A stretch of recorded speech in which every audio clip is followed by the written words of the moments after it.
Ha? Nagdahinot sila sa gasto, kay gikura man ang pundo. Ang flatuntol karon na bisto, kay way ayo ilang serbisyo. Mga tao sige reklamo, kay ang baha tama na sa ulo. Anak sa pubrilo oy kaayo, anak sa kontraktor na ay eroplano. Biyahe diri, biyahe dito, sakay sa private nga eroplano. Daling panapi walay hago, dapog pundo wala di trabaho.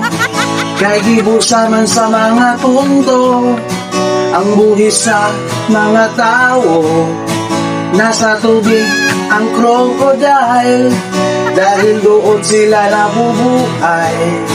Easy money, easy to find, kung tanawon it's very kind.